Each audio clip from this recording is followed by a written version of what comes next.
High Hill Orchards, Wayne Young's wonderful orchards for our winter CSA. I'm here because I like winter vegetables. I think it's a great resource locally to support your local farms. They do a great job every year. All the cold-weather vegetables, carrots, potatoes, garlic, you name it.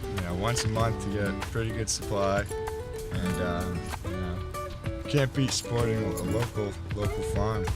I'm Ellen Astor, and I've been going here for 2 years.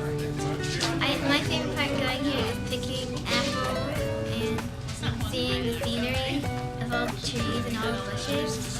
I feel like it's a prize every time I come pick up my vegetables, because I get a ton of stuff that's just super delicious, and it's cheaper than buying it every week at the store, and it's healthier and better for the environment.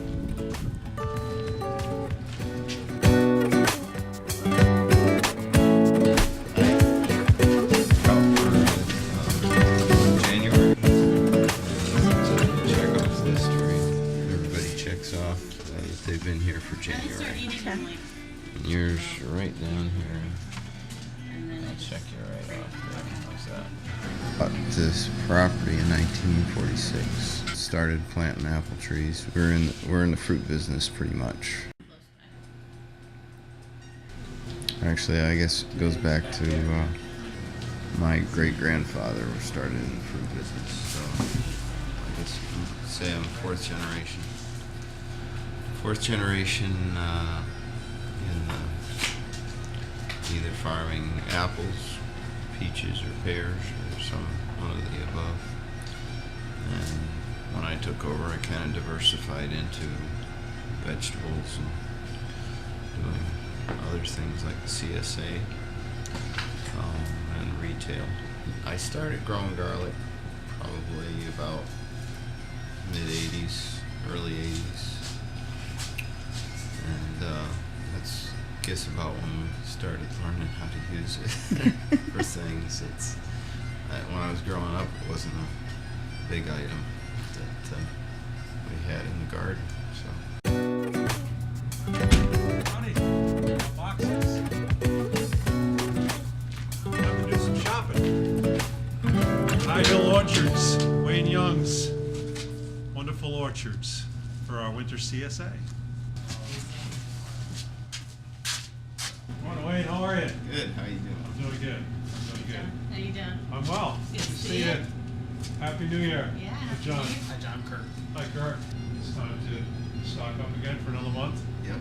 I still haven't eaten my zup nut No. squash, although I have a picture of my daughter looking through the curl. But it's gotten a lot of comments on Facebook. Yeah. We're picking up in here. Yeah.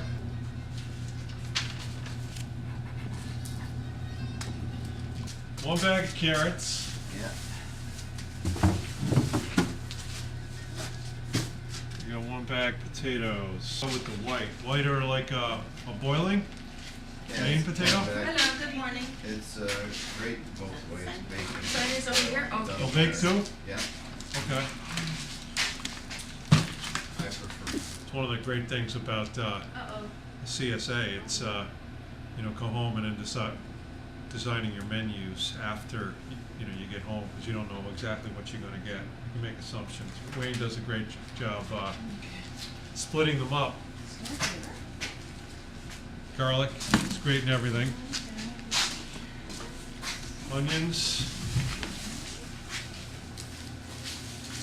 We did onion soup over the holidays with the last bag. I used beef stock. I know those that are vegetarians could also use a vegetable stock, but I used a beef stock, and it was really good, really hearty. Nice. Or rutabagas.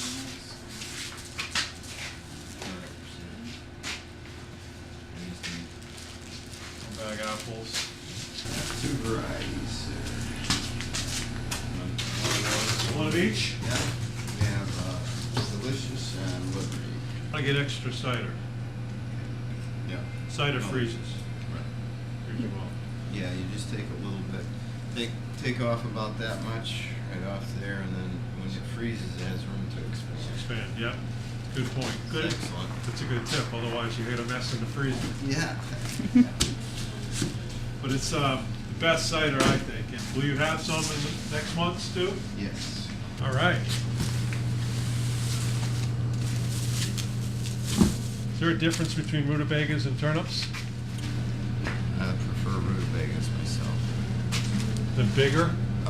Rutabagas are yellow flesh with a purple top. Turnips are generally white flesh with purple top or a green top, white with a green top. And aren't they smaller too? Generally they are. I personally have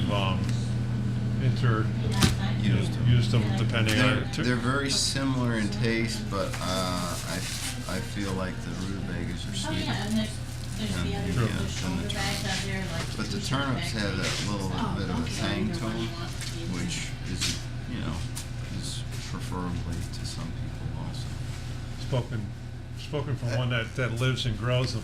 What we do is for our Thanksgiving, my mom, the Irish tradition, we always did carrots, mashed carrots and turnips. Really? I mean, steam them both Yeah. and then mash them both with a little bit of butter, salt, pepper. Yeah. And I don't know why we only ended up having them on Thanksgiving, because they're so good.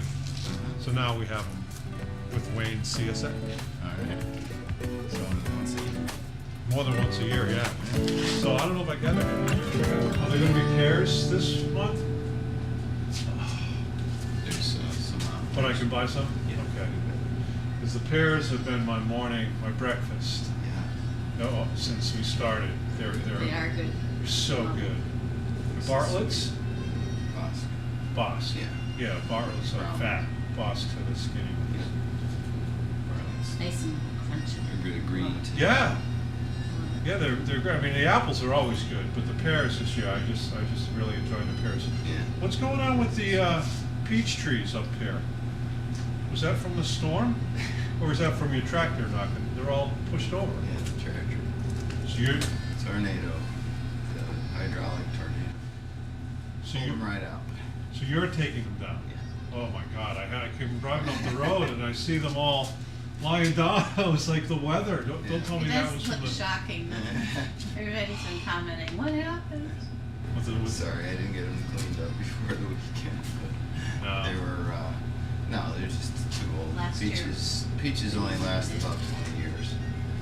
And, they've been 25 almost, so I just said, pull the rest of them out because there's too few there. So do you have more peaches, or is that Yeah, I got some 4 or 5 year old trees started already, so. somewhere else? What are you gonna put over here? Eventually I'm gonna have apples. I heard that the peach trees were down up the road. I don't know exactly where they are. Did you notice them and that they were all uprooted?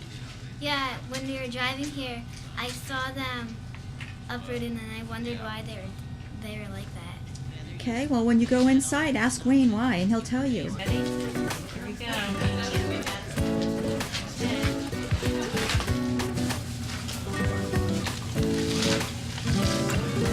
You know what else too they're good in is with some fresh greens and gorgonzola, a little vinaigrette, slice up the pear, make a salad.